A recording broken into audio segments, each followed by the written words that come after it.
انہوں نے اپنی بیٹی جناب سارہ کا نکاح کر دیا. کچھ آگے بڑھے تو ایک ظالم بادشاہ سے ٹکرائے. اس نے ایک شہزادی ایک بادشاہ کی بیٹی قید کی ہوئی تھی, جناب ہاجرہ نام تھا. ان کو قید سے چھڑا کے ساتھ لائے. حضرت لوط علیہ السلام بھی ساتھ. یہ 4 لوگوں کا قافلہ چلا. فلسطین میں جا کے پڑاؤ ڈالا, گھر بار چھوڑا, تبلیغ شروع ہوئی. حضرت ابراہیم کے گھر میں 2 خواتین ہیں, ایک آپ کی بیوی ہیں, ایک حضرت ہاجرہ ہے. اولاد کوئی نہیں. بڑا میوہ ہے میٹھا. گھر وہی آباد ہوتا ہے جس میں بچے روتے ہیں. گھر ہوتا ہی وہ ہے جس میں بچوں کی چنچناہٹ ہوتی ہے, بھن بھناہٹ ہوتی ہے. حضرت ابراہیم نے ایک بچہ روتے ہوئے دیکھا تو آنکھوں میں آنسو آئے. کہنے لگے ربی حب لی من الصالحین, یا اللہ مجھے بھی نیک اولاد عطا کر دے. حضرت سارہ نے سن لیا. کہنے لگی ابراہیم شاید میرے بطن سے تو آپ کو نصیب نہیں, ہاجرہ سے نکاح کر لو. جناب ہاجرہ سے نکاح ہوا. اللہ تو بڑا بے نیاز ہے. رب کریم نے حضرت اسماعیل جیسا خوبصورت بیٹا عطا فرمایا. بیٹا کالا سیاہ بھی ہو تو سینے کی ٹھنڈک ہوتا ہے, پر یہ تو وہ بیٹا ہے جس کی پیشانی میں نور محمدی چمکتا ہے صلی اللہ علیہ وسلم. حضرت سیدنا اسماعیل علیہ اتنے خوبصورت. اب جس بیوی کے ہاں بیٹا تھا, بیٹھنا اٹھنا بھی زیادہ اس کے پاس, آنا جانا بھی اس کے پاس, توجہ ادھر ہو گئی. جناب سارہ رشک کرنے لگی. ایک دن کہنے لگی اسے چھوڑا جنگل میں, وادی غیر ذی زرع, مکے کے پاس. بھائی ایک بیٹا عالم دین بنا لو. کہنے لگا روٹی کہاں سے کھائے گا؟ تیرے 5 بیٹے ہیں, کو حافظ قرآن بنا, کہتے روٹی کہاں سے کھائے گا؟ وہ بچہ بھی کہتا ہے میں کہاں سے کھاؤں گا. حضرت ابراہیم علیہ السلام تو چند مہینے کا بچہ چھوڑ آئے, تو کہاں سے روٹی کھائی حضرت اسماعیل نے؟ کہاں سے کھائی ان کی اماں نے روٹی؟ بھوکے مر جاتے ہیں یہ سارے. میں بڑی ذمہ داری سے کہا کرتا ہوں کہ جتنی خوبصورت روٹی اللہ کریم دین کے خادموں کو عطا کرتا ہے شاید کسی اور کے نصیب ہوتی ہو, لیکن ہم لوگ توجہ ہی نہیں کر رہے. ہمارا ذوق ہی نہیں بن رہا. ہم یہ محنت ہی نہیں کر رہے کہ قوم کو مستند علماء کی ضرورت ہے. علاقوں کے علاقے خالی ہیں, ادھر ہمارا مزاج ہی نہیں بن رہا, توجہ ہی نہیں دین کی خاطر. اور پھر چلے بچے تو بعد کی بات ہے نا, جو ابھی خود جوان ہے وہ بھی تو یہ دعا. ایک صاحب مجھے کہنے لگے میں دعا مانگ رہا ہوں اللہ مجھے بیٹا دے تو میں اسے دین پہ لگاؤں گا. تو میں نے کہا آپ بھی بوڑھے نہیں ہوئے, آپ خود ہی لگ جائیں. بیٹا تو ابھی آئے گا تو لگے گا نا. تو آپ تو اس وقت ہے تو آپ تو پہلے لگے نا صاحب. 2 گھنٹے تو نکال کے آئے, دین سیکھنے کو کافی ہے. آپ اتنی لمبی سوچ رہے ہیں کہ بچہ آئے گا تو بڑا ہوگا تو وہ جائے گا تو دیکھی جائے گی. ابھی تو آپ ہیں تو آپ تو آؤ. حضرت ابراہیم نے بچہ وہاں چھوڑا. یہاں سے جو عمرہ کرنے لوگ جاتے ہیں نا, جو حج کرنے جاتے ہیں, ان کو پتا ہے کہ وہاں دنیا کی ہر نعمت ملتی ہے, پھر بھی ڈبل ٹرپل پیسے لوگ جیبوں میں ڈال کے جاتے ہیں. حضرت ابراہیم جب وہاں لے کے گئے تو کوئی انسان نہیں تھا, پانی کا قطرہ نہیں تھا. 2 کلو کھجوریں, ایک مشکیزہ. بیوی کو تھمایا. ہمارے گھر میں ہزاروں چیزیں پڑی ہیں, لیکن وہ جو توکل ہے نا وہ ختم ہو گیا ہے. اللہ دے گا, حلال حلال پہ قناعت کرے, جائز جائز پہ بھروسہ کرے, رب کریم عطا کرنے والا ہے. وہ مزاج ختم ہو گیا. حضرت سیدنا ابراہیم علیہ السلام 2 کلو کھجوریں, ایک مشکیزہ پانی کا دے کر کے, اور وہاں بٹھایا آپ نے اپنے بچے کو اور اپنی زوجہ جناب ہاجرہ کو, اور بٹھا کر کے یہ واپس پلٹنے لگے. تو حضرت ہاجرہ سلام اللہ علیہ نے آواز دی, کہا ابراہیم کس کے سہارے پہ چھوڑ کے جا رہے ہیں؟ جہاں آب زمزم کا کنواں ہے نا, جو لوگ گئے ہیں جنہوں نے صفا مروہ کی صحیح کی ہے, صفا مروہ سے باہر نکلے نا, سرکار کی ولادت کا مقام ہے, اس جگہ پہ آب زمزم کا کنواں تھا. وہاں حضرت سیدنا ہاجرہ کو بٹھایا. کوئی چیز نہیں, کوئی درخت نہیں, کوئی کھیت نہیں, کوئی پانی نہیں, کوئی کنواں نہیں. وہاں بٹھایا اور بٹھا کر کے نکلنے لگے تو جناب ہاجرہ فرمانے لگی ابراہیم کس کے سہارے پہ چھوڑ کے جا رہے ہو؟ کہنے لگے اللہ کے سہارے پہ. تو پاک باز بی بی نے ایک لفظ پوچھا, کہا ابراہیم یہ میرے رب کا حکم ہے, یہ میرے بس جن کا عقیدہ توحید مضبوط ہو ان کے لیے ایک جملہ کافی ہوتا ہے, یہ میرے اللہ کا حکم ہے. تو جناب ابراہیم علیہ السلام فرمانے لگے ہاجرہ ہاں رب کا حکم ہے. جب یہ لفظ کہے تو چاہیے تھا نا حضرت ابراہیم تسلی دیتے, تو بی بی صاحبہ تسلی دینے لگی. عرض کرنے لگی ابراہیم اگر اللہ کا حکم ہے تو پھر آپ ہماری فکر نہ کرنا. اگر یہ رب کا حکم ہے تو پھر ہماری فکر نہ کرنا. جس رب نے ہمیں یہاں تک پہنچایا ہے وہ ہمیں کبھی بھی ضائع نہیں فرمائے گا. پھر فکر نہ کرنا. حضرت ابراہیم آ گئے, بات آپ نے سنی ہوئی ہے, اشارہ کرنا مقصود ہے. 13 سال میں چلے مان بھی لیا جائے بعض روایات کی روشنی میں کہ آتے جاتے بھی رہے, لیکن مکمل دیکھ بھال اپنے بچے کی پرورش میں پورا حضرت ابراہیم علیہ السلام کا کردار, سارا کردار ماں کا تھا. میں جب خواتین کے بارے میں کوئی بات کرتا ہوں تو میں آپ کو اکثر کہتا ہوں کہ یہ صرف بیوی کے لیے حکم نہیں ہوتا, یہ ٹریننگ بیٹی کو دینی ہے اور بہن کو دینی ہے. یہ تربیت کریں اپنے گھر میں. میں تجربے کی روشنی میں یہ بات عرض کیا کرتا ہوں کہ بھائی بچے باپ کے فرما بردار اس وقت ہوتے ہیں جب اماں انہیں باپ کا فرما بردار کرتی ہے, اور بچے باپ کے نافرمان بھی تب ہوتے ہیں جب اماں انہیں باپ کا. میں نے اپنے کانوں سے سنا ایک دفعہ ایک بچہ اپنے باپ سے کہہ رہا ہے آپ نے تو ساری زندگی باہر گزار دی, پیسے کمانا کون سا مشکل کام ہے, دکھ سکھ تو سارے اماں نے برداشت کیے, سکولوں میں وہ جاتی تھی, فلانا کام وہ کرتی تھی, فلانا کام. اب یہ سوچ اس کی ذاتی تو نہیں, یہ اس کو دی گئی ہے.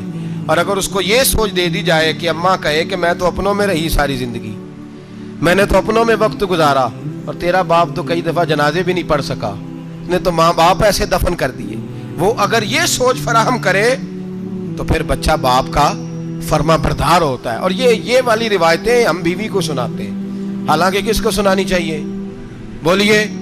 بہن اور بیٹی کو. بہن اور بیٹی کو سنائیں یہ باتیں, ان کو سمجھائیں تاکہ آگے جا کے وہ جو گھر ترتیب دیں وہ گھر بڑا عمدہ اور نکھرا ہوا ہو. حضرت سیدنا ابراہیم 13 سال کے بعد آئے, چونکہ گھر میں اللہ تبارک و تعالیٰ کی دوستی کا چرچا تھا, اللہ تبارک و تعالیٰ کی محبوبیت کا غلبہ تھا. 13 سال کے بعد فلما بالغ معہ سعیا, بیٹا جب اتنا بڑا ہوا کہ سال چلنے لگا تو حضرت ابراہیم نے اپنے بیٹے کو بلا کے کہا بیٹا مجھے خواب آئی ہے, میں تجھے ذبح کر رہا ہوں, تیری کیا رضا ہے؟ تو حضرت اسماعیل کہنے لگے یا ابت افعل ما تؤمر, ابا جی اللہ جیسے حکم دیتا ہے میرے ساتھ ویسے ہی کریں, جیسے اللہ حکم دیتا ہے ویسے ہی بولیے ویسے ہی کریں. حضرت حاجرہ کو کہا کہ ایک دوست نے دعوت کی ہے تو وہاں جا رہے ہیں, بی بی مطمئن ہے, تفصیلات کی ضرورت نہیں, ختم بات, اعتبار ہے, مطمئن ہو گئی. شیطان پیچھے سے آیا اماں کے پاس, ذرا تھوڑی دیر کے لیے تصور جمائیے, یہاں تو پڑوسن آ کے کوئی بات بتا دیتی ہے خاوند کے بارے میں تو کئی مہینے جھگڑا جاری رہتا ہے, پڑوسن محلے دار. شیطان نے آ کے بتایا لفظ کیا ہے, کہا حاجرہ تمہیں پتا ہے کہاں جا رہے ہیں؟ کہا دوست کی دعوت میں. تو کہنے لگے دوست کون ہے؟ رب کریم, اور ابراہیم کا خیال ہے کہ اس رب نے مجھے حکم دیا ہے کہ میں ذبح کروں. تو حضرت حاجرہ کہنے لگی کبھی باپ بھی بیٹا ذبح کرتے ہیں؟ شیطان کہنے لگا ان کا خیال ہے کہ ان کے رب نے حکم دیا ہے. تو جناب حاجرہ فرمانے لگی اگر رب نے حکم دیا تو پھر تو مجھے شیطان لگتا ہے, تو مجھے شیطان لگتا ہے. کہا کیا مطلب؟ فرمانے لگی اگر رب کریم کا حکم ہے تو میرے پاس ایک اسماعیل ہے, اگر 1000 بھی ہوتے میں سارے اللہ کے راستے میں پیش کر دے دیتی. مالک کا ہی تو ہے سارا کچھ, اسی کا ہے, اس میں لیت اللہ کی کیا گنجائش. حضرت سیدنا ابراہیم علیہ السلام نے بیٹے کے حلق پہ چھری رکھ بھی دی اور چھری چلا بھی دی, رکھ بھی دی, اور وہ تو اللہ کریم نے فرمایا یا ابراہیم قد صدقت الرؤیا, ابراہیم تو نے خواب سچا کر دکھایا, وہ قیامت تک تیرا نام رہے گا. حضرت ابراہیم نے وطن بھی دیا, جان بھی دی, بیٹا بھی, اللہ کریم نے دمبے دیے, فرمایا یہ فدیہ ہے. اب یہ قربانی قیامت تک حضرت ابراہیم کے طریقے کے مطابق جاری ہے. حضرت ابراہیم بہت بڑے مہمان نواز تھے, بہت بڑے. آپ جب مصر میں قیام تھا تو بڑے بڑے لمبے چوڑے لنگر پکتے تھے, لوگ آیا جایا کرتے تھے, بڑا تفصیل کے ساتھ کھانا ہوتا تھا. مہمان نوازی آپ کی خاص صفت مبارکہ ہے. ہمارے ہاں بھی مہمان نوازی ہوتی ہے امیروں کی, بلکہ اب تو مہمان نوازی اس طرح کی ہے کہ کل تیری میرے پاس دعوت ہے اور پرسوں میری تیرے پاس ہے. وہی امیروں میں وہ چکر رہتا ہے, پارٹیاں دوست ایک دوسرے کو ڈالتے ہیں, تیری طرف پارٹی تیری طرف, اور اسی انداز میں اب یہ عید آئے گی نا ٹکا پارٹیاں ہوں گی جگہ جگہ. اور لوگ سوال پوچھنے لگے ابھی سے, کہتے ہیں قربانی کا کتنا گوشت گھر رکھنا جائز ہے, قربانی کا کتنا گوشت گھر رکھنا جائز ہے؟ سارا ہی جی. ہاں, اس لیے فریزر لے لے, فریج سے نہیں کام چلے گا. سارا ہی جہاز رکھنا سارا ہی جائز ہے، رکھ لیں۔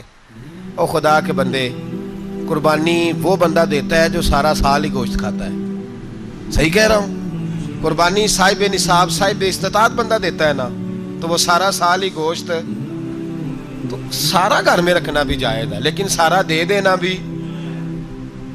تو جو آ رہی ہے اس پہ کیوں توجہ کرتے ہو؟ جو دوسرا جائز ہے اس پہ کیوں نہیں عمل کرتے؟ سارا تقسیم کر دیں، بات ختم ہوئی۔ یقین کریں، محرم میں جا کے دوست ٹیلی فون کر کے سوال پوچھتے ہیں، کہتے ہیں صاحب سنا ہے قربانی کا گوشت محرم میں کھانا جائز نہیں۔ میں کہ نہیں، ربیع الاول چ بھی جائز جی، رجب رمضان تک کھاؤ، کوئی بندہ نہیں منع کرتا، اس لیے کہ کسی کو دینا تو پسند ہی نہیں، یا پھر اس میں سے جو خاص خاص چیزیں ہیں وہ اپنی فریج میں، اور باقی جو ہے وہ دوسروں کے لیے۔ یہ کیا طریقہ ہے ہمارا؟ اور اسی پہ عمل ہے۔ اللہ تبارک و تعالی ہمیں سمجھنے کی توفیق عطا فرمائے۔ حضرت ابراہیم بہت بڑے مہمان نواز تھے، صرف قربانی نہیں دیتے تھے، سارا سال بہت سارا لنگر، بہت سارا کھانا پینا، بہت ساری چیزیں جاری رہتی تھی۔ اور جتنے غریب لوگ تھے فلسطین کے، ان کو پتا تھا کہ حضرت ابراہیم علیہ السلام کا لنگر جاری ہے۔ فلسطین میں جب آپ کا قیام تھا، ایک دفعہ ڈھیروں مہمان آ گئے اور کھانے کو کوئی چیز نہیں۔ حضرت سارہ اور جناب ہاجرہ دونوں اس وقت موجود تھیں۔ وہ کہنے لگی ابراہیم بہت سارے مہمان آ گئے تو کیا کریں؟ جناب سارہ کہنے لگی کس طرح کر کے ان کی مہمان نوازی کرنی؟ اور حالات یہ ہیں کہ قحط پڑا ہوا ہے فلسطین میں، مصر میں، دور دراز علاقوں میں۔ تو حضرت ابراہیم کہنے لگے یہ اللہ کے مہمان ہیں اور ہمیں رب کریم کا بندہ سمجھ کے آ گئے، اللہ ہی بندوبست کرے گا۔ فرمانے لگے میرا مصر میں ایک دوست ہے، وہ قحط کے دنوں میں غلہ جمع کر لیتا ہے، میں اس کی طرف پیغام بھیجتا ہوں، مجھے امید ہے وہاں سے غلہ ملے گا۔ 2-3-5 اونٹ والے غلام بلائے اور ان کو کہا کہ جاؤ غلہ لے آؤ مصر کے دوست سے۔ وہ لوگ کہتے ہیں ہم غلہ لینے گئے، وہاں جب پہنچے تو حضرت ابراہیم خلیل اللہ علیہ السلام کا پیغام دیا تو آپ کا وہ دوست کہنے لگا غلہ تو بے شمار تھا، مجھے خبر نہیں تھی کہ حضرت ابراہیم کا پیغام آئے گا، تو میں تو سارا تقسیم کر چکا ہوں، لوگ لے گئے، اب تو کوئی شے نہیں۔ اب وہ خالی آ گئے 5 کے 5 اونٹ۔ جب خالی آئے تو حضرت ابراہیم کی حویلی کی دیواریں چھوٹی چھوٹی تھیں، ان غلاموں میں سے، خادموں میں سے، آپ کے ان چاہنے والوں میں سے ایک کہنے لگا یار وہ غریب تو انتظار کر رہے ہوں گے کہ غلہ لینے گئے ہیں، ہمیں روٹی ملے گی۔ چھوٹی چھوٹی دیواریں ہیں، وہ جب دیکھیں گے نا خالی آ گئے تو انہیں تکلیف ہوگی، اس طرح کرو بوریوں میں ریت بھر لیتے ہیں، ریت بھر کے لے جاتے ہیں، بعد میں اندر رکھ کے انہیں سمجھا بہلا لیں گے یا حضرت ابراہیم کو بتائیں گے، وہ خود ہی ان لوگوں کی دلجوئی فرمائیں گے۔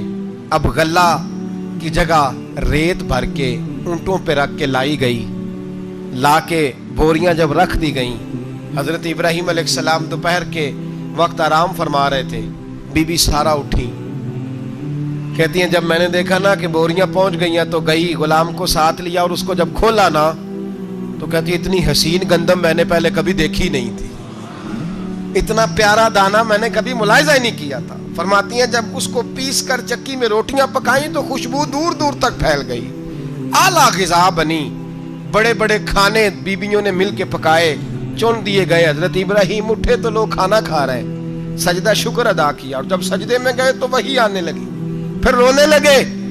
جب پلٹ کر باہر تشریف لائے تو جناب سارہ کہنے لگی ابراہیم تمہارا مصری یار بڑا اچھا ہے، اس نے اتنی اعلیٰ گندم بھیجی ہے کہ اتنی تو میں نے پیاری گندم کبھی دیکھی نہیں۔ جناب ابراہیم مسکرائے، فرمانے لگی سارہ یہ مصری یار نے نہیں بھیجی، یہ میرے عرشی یار نے بھیجی ہے، یہ میرے عرشی یار نے بھیجی ہے۔ بھائی مہمان نوازی مزاج تھا، ہاتھ لٹا دینا مزاج تھا، دوسروں کی اشک شوئی مزاج تھا۔ حضرت ابراہیم علیہ السلام کا طریقہ ہے قربانی، حضور نے ان کا طریقہ بیان کیا۔ اگر سال کے بعد قربانی دینا ان کا طریقہ ہے تو سارا سال غریبوں کو روٹی دینا بھی حضرت ابراہیم کا طریقہ ہے، سارا سال غریب کی نوکری کرنا یہ بھی حضرت ابراہیم کا طریقہ ہے، بھوکے کو کھانا کھلانا یہ بھی۔ میرے مصطفیٰ کریم سید عالم صلی اللہ علیہ وسلم سے صحابہ نے پوچھا حضور بہترین مسلمان کون ہے؟ بہترین مسلمان، تو حضور نے فرمایا جو سلام لینے میں پہل کرے اور غریب کو روٹی کھلانے میں سب سے اچھا ہو، وہ بہترین مسلمان ہے، زبردست مسلمان۔ ہمارے ہاں دعوتیں ہوتی ہیں تو امیروں کی، افطاریاں ہیں تو امیروں کی، اور میرے مصطفیٰ کریم علیہ السلام نے فرمایا بدترین دعوت ہے جس میں امیر بلائے جائیں غریب نہ بلائے جائیں، وہ بدترین دعوت۔ حضرت ابراہیم کا طریقہ رہا ساری زندگی مہمان نوازی. اور دوسرا ان کا مزاج تھا, اللہ سے پیار ہو گیا تھا نا. جب رب کریم سے محبت ہوتی ہے نا, اور محبت کا احساس ہوتا ہے دل میں, پھر سجدے لمبے ہوتے ہیں.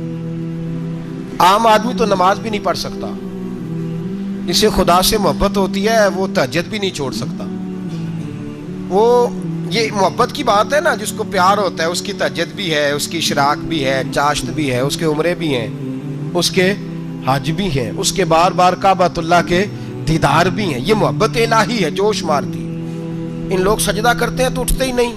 اللہ کے بندوں سے پیار کرتے ہیں, اللہ کی. حضرت ابراہیم کو رب کریم سے اتنی محبت تھی, اتنا پیار تھا کہ وہ آپ کی زندگی کے ہر پہلو سے چھلکتا تھا. ایک وقت ایسا آیا کہ اللہ تعالیٰ نے حضرت ابراہیم کو بہت زیادہ مال عطا فرمایا.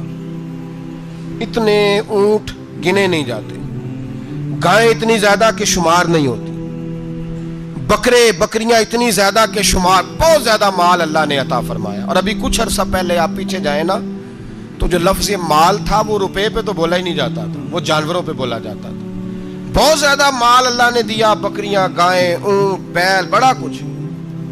تو رب کریم نے فرشتوں سے فرمایا کہ واتخذ اللہ ابراہیم خلیلا, ابراہیم میرا دوست ہے. تو فرشتے کہنے لگے یا اللہ جسے اتنا کچھ دیا جائے اس نے دوست تو بننا ہی ہوتا ہے, تو نوازا ہی پڑا ہے, اتنا مال, اتنے کھیت کھلیان, اتنا کچھ. اللہ کریم نے فرمایا جاؤ آزمائش کر لو, امتحان لے لو. فرشتہ امتحان لینے پہنچ گیا. حضرت ابراہیم کے جانور چر رہے ہیں چراگاہ میں, حضرت ابراہیم بھی ہیں, غلام بھی ہیں, بہت بڑا ریوڑ ہے. آپ تشریف فرمائیں. ایک فرشتہ آیا تو کھیت میں چھپ کے بیٹھ گیا اور بلند آواز سے کہنے لگا سبحان اللہ والحمد للہ ولا الہ الا اللہ واللہ. یہ تسبیح بڑی پسند ہے, محبوب نے ان کی فضیلت بیان کی. اب وہ حضرت سیدنا ابراہیم علیہ السلام کھڑے تھے تو وہ کھیت میں بیٹھ کے تسبیح پڑھنے لگا سبحان اللہ والحمد للہ ولا الہ الا اللہ. حضرت ابراہیم کہنے لگے یہ میرے رب کا نام کون لے رہا ہے, بڑی اس کی میٹھی آواز ہے, بڑی کون ہے. ڈھونڈنے لگے, گھومتے گھومتے اس کے پاس چلے گئے, فرشتہ انسانی شکل میں. تو میرے رب کا ذکر کر رہا تھا؟ اس نے کہا میں ہی کر رہا تھا. فرمانے لگے یار ایک دفعہ پھر نہیں کرتا. تو کہنے لگا ابراہیم پہلے تو میں اپنی مرضی سے کر رہا تھا, تو کہتا ہے تو پیسے لگیں گے, پیسے ہیں تو کر دیتا ہوں. حضرت ابراہیم کہنے لگے بول تو کیا لے گا, میرے اللہ کا ذکر سنانے کا کیا لے گا. کہنے لگا جتنی بکریاں آپ چرا رہے ہیں ساری دے دے تو میں اللہ کا ذکر سنا دیتا ہوں. اور آپ نے فرمایا بس جا تیری ساری ہوئی, میرے رب کا ذکر سنا. اور پھر شروع ہو گیا سبحان اللہ الحمد للہ ولا الہ الا اللہ واللہ اکبر. حضرت ابراہیم علیہ السلام کیف میں, یار پھر ذرا سنا, نہ علماں وچ پھسا سانو, تو یار دی گل سنا سانو, ذرا دوبارہ سنا. پھر سنایا, ایک دفعہ پھر کہا. فرشتہ کہنے لگا بس جی آپ کے پیسے پورے ہو گئے. حضرت ابراہیم کہنے لگے چل ایک دفعہ اور سنا. کہنے لگا پیسے لگیں گے, تو کیا لے گا. کہنے لگا گائیں بھینسیں ساری میری. فرمایا بس یار اتنی قیمت, تو سنا صحیح, سارا کچھ ہی تیرا.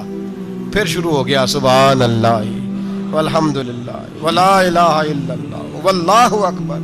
گائیں دے دیں, بھینسیں دے دیں, وہ ذکر سناتا ہے. حضرت ابراہیم کبھی مچلتے ہیں, کبھی روتے ہیں, کبھی آہیں پڑھتے ہیں. تو میرے رب کا نام لے رہا ہے, ذرا پھر سے لے. کیف جاری ہے. کہنے لگا بس بھائی. حضرت ابراہیم فرمانے لگے تو اور لے لے جو لینا ہے, مجھے ذکر سنا. اس نے کہا ابراہیم بکریاں میں لے چکا, گائے بھینسیں میں لے چکا, اونٹ رہ گئے, سارے لے لوں گا پھر ذکر سناؤں گا. فرمایا جا تیرا ہوا تو ذکر سناتا رہ, میں دیتا ہوں. دے دیا, کچھ دیر ذکر کیا تو اب خاموش ہو گیا. حضرت ابراہیم خلیل اللہ علیہ السلام فرمانے لگے ذکر سنا. کہنے لگا ابراہیم اب تیرے پاس دینے کو کیا ہے, ہر چیز تو میں لے چکا. آپ فرمانے لگے یہ گائے بھینسیں بکریاں چرانے کے لیے تجھے کوئی نوکر ملازم بھی تو چاہیے نا. تو اس طرح کر, مجھے رکھ لے, میں روٹی نہیں مانگوں گا, کھانا نہیں مانگوں گا, تو اللہ کا ذکر سناتا رہنا, میں تیرے جانوروں کی نوکری کرتا رہوں گا. حضرت ابراہیم علیہ السلام نے جب یہ کہا نا, فرشتے کی آنکھوں میں آنسو آ گئے. تر دامنی پہ شیخ ہماری نہ جائیے, ہم دامن نچوڑ دیں تو فرشتے وضو کریں. فرشتہ رو پڑا اور کہنے لگا ابراہیم مجھے سینے سے لگاؤ, آپ واقعی اس قابل ہیں کہ اللہ آپ کو اپنا دوست بنائے, واقعی اس قابل ہے کہ رب آپ کو اپنا. حضرت ابراہیم علیہ السلام کا خدا سے محبت کرنے کا نرالا انداز. اور میرے بھائی یہی محبت انہیں میرے مصطفیٰ سے بھی تھی۔ ایک نبی گھر بنا رہا ہے، دوسرا بنوا رہا ہے۔ حضرت اسماعیل علیہ السلام پتھر اٹھا اٹھا کے لا رہے ہیں، جناب ابراہیم بنا رہے ہیں۔ جب خانہ کعبہ بن گیا تو کہنے لگے ربنا وابعث فیہم رسولا، اے اللہ اب اسے بسانے کے لیے اپنا آخری رسول بھی عطا فرما۔ نبی پاک فرماتے ہیں میں دعا ہوں حضرت ابراہیم کی۔ یہ قربانی حضرت ابراہیم کا طریقہ ہے۔ حضور نے اگرچہ نبی پاک کی اپنی سنت تھی، یہ بھی کہہ سکتے تھے سنتی و سنت ابیکم ابراہیم، میری سنت ہے اور تمہارے باپ ابراہیم کی سنت ہے، یہ نہیں فرمایا۔ جب صحابہ نے کہا قربانی کیا ہے، فرمایا سنت ابیکم ابراہیم، یہ تمہارے باپ ابراہیم کی سنت ہے۔ ہر صاحب نصاب پر قربانی واجب ہے۔ جو زکوٰۃ کا نصاب رکھتا ہو اس پر قربانی واجب ہے، یعنی ضروریات سے زیادہ اتنے پیسے جتنے پیسوں سے زکوٰۃ فرض ہوتی ہے، اتنے پیسے جس آدمی کے پاس قربانی سے پہلے پہلے آ جائیں اس آدمی پر قربانی کرنا واجب ہے۔ بکرا، چھترا، دمبا 1 سال کا یا دمبا 6 مہینے کا ہو پر اتنا بڑا محسوس ہوتا ہو کہ لگے کہ 1 سال کا ہے، اس کی قربانی ہو سکتی ہے۔ جانور میں کوئی عیب نہیں ہونا چاہیے، اتنا کمزور نہ ہو کہ ذبح جہاں اسے کرنا ہے وہاں وہ چل کے جا نہ سکے، اتنا کمزور جانور نہ ہو، اس کے اندر بظاہر کوئی اتنا بڑا نقص نہ پایا جاتا ہو، کانا نہ ہو، لنگڑا نہ ہو، کوئی اس کی ہاتھ نہ کٹے ہوئے ہوں، ایسا نقص جو واضح ہو۔ بکرا 1 سال کا، گائیں اور بھینس یہ 2 سال کی، اونٹ 5 سال کا۔ اب اس میں یہ ہے کہ ہمارے بہت سارے دوست چونکہ ہم دیہاتی لوگ ہیں تو پوچھتے ہیں کہ دوندا نہیں ہے تو چوگا نہیں ہے، تو یہ ہماری پنجابی کی اصطلاحات ہیں، پنجابی کی۔ شریعت اسلامیہ نے سال بتائے ہیں، یہ تو ہم نے اپنی آسانی کے لیے یا دیہاتوں میں جو ماحول تھا اس طرح کا جانور لیں، خوبصورت جانور لیں۔ جو نصاب ہے وہ بھی میں نے آپ کو بتایا، لیکن ایک اور پہلو بھی ہے۔ نبی پاک صلی اللہ علیہ وسلم پہ زکوٰۃ کبھی فرض نہیں ہوئی، کبھی حضور پہ زکوٰۃ فرض نہیں ہوئی۔ نبی پاک صلی اللہ علیہ وسلم کے پاس اتنا سرمایہ کبھی اکٹھا ہوا ہی نہیں کہ زکوٰۃ فرض ہو، لیکن نبی پاک کے صحابہ فرماتے ہیں کہ مدینے کے 10 سالوں میں اللہ کے رسول نے ہر سال قربانی فرمائی ہے، ہر سال قربانی دی۔ اور جس سال حضور حج کرنے گئے اس سال اللہ کے نبی نے 63 اونٹ ذبح فرمائے، اور حضور صلی اللہ علیہ وسلم جب اونٹ ذبح کرنے لگتے نا تو صحابہ کہتے ہیں اونٹ خود دوڑ کے حضور کے سامنے آ کے لیٹ جاتا، اور نبی پاک اسے ذبح کرتے اور فرماتے ہیں ایک دوسرے کو دھکے دیتے اونٹ کے، پہلے میں نے جانا ہے ذبح ہونے کے لیے، پہلے میں نے، انہیں پتا تھا کہ جو مصطفیٰ کے ہاتھوں ذبح ہوگا وہ تو دائمی زندگی پا جائے گا، یہاں بھی وہاں بھی زندہ۔ 63 اونٹ ذبح کیے۔ ایک اونٹ میں کتنی قربانیاں ہوتی ہیں؟ 7۔ اب 63 کو 7 سے ضرب دو گے تو کتنی بنے گی؟ اور پھر نبی پاک صلی اللہ علیہ وسلم نے 10 سال مدینہ منورہ میں قربانی دی، ہر سال۔ اب وہ 63 اونٹ، ایک اونٹ میں 7 قربانیاں، ہر سال یہاں قربانی، اور مولا علی شیر خدا فرماتے ہیں نبی پاک 2 قربانیاں دیتے۔ میں نے کہا حضور 2 جانور ذبح کر رہے ہیں آپ، تو حضور نے فرمایا ایک میری طرف سے، ایک میری امت کی طرف سے، غریبوں کی طرف سے۔ اور حضرت علی کو حضور نے وصیت فرمائی تو 2 دیا کرے گا۔ یا رسول اللہ صلی اللہ علیہ وسلم میں غلام ہوں، خادم ہوں۔ حضور نے فرمایا علی ایک تو نے اپنی دینی ہے، ایک میری طرف سے دینی ہے۔ 2 قربانیاں۔ مولا علی نے بھی ساری زندگی 2 قربانیاں دی۔ حضرت علی بھی مال کے نصاب نہیں تھے، اپنا مکان ہی نہیں تھا، کوئی کاروبار نہیں تھا، کئی دن فاقے رہتے تھے، پر قربانیاں کتنی دیتے تھے؟ 2۔ ہمارے پاس ویسے اگر سسرال میں، میکے میں، کزنوں میں کوئی شادی ہو جائے تو 50-60 ہزار کا خرچہ برابر ہے، وہ پکا ہے۔ اور قربانی کی باری غریب ہو گئے، سارے غریب ہو گئے، کہتے نہیں یہاں مشکل ہے۔ او خدا کے بندے، اللہ کے ساتھ تجارت کر، اس کے رستے میں 1 دے گا، رب تجھے 70 گنا اضافہ کے ساتھ عطا فرمائے گا۔ قربانی مال کے نصاب پہ ہے۔ کوشش کیا کریں کہ اللہ کے رستے میں جب دینا ہو پھر لیت اللہ سے بچیں، خوبصورت جانور لائیں۔ جن کو اللہ نے توفیق دی ہے ان کے لیے نصیحت ہے، جن کو اللہ نے توفیق دی۔ میں نے اپنے حضرت صاحب کو دیکھا ہے، وہ کہتے تھے کئی جانور اللہ نے بڑا نوازا ہے، کہتے ایک میرا ہے، ایک میرے ماں کا، ایک میرے باپ کا ہے، ایک میرے فلاں استاد صاحب کا، ایک میرے پیر صاحب کا ہے، یہ جانور غوث اعظم جیلانی کا نام کا دے رہا ہوں۔ اور پھر ایک بڑا خوبصورت جانور بندھا ہوتا اور حضرت خود ان کو چارہ ڈال رہے ہوتے، تو حضور یہ کیا ہے؟ فرمانے لگے یہ میں رسول اللہ کے نام پہ قربان کروں گا، یہ نبی پاک کے نام پر قربان کیا جائے گا۔ جن کو اللہ نے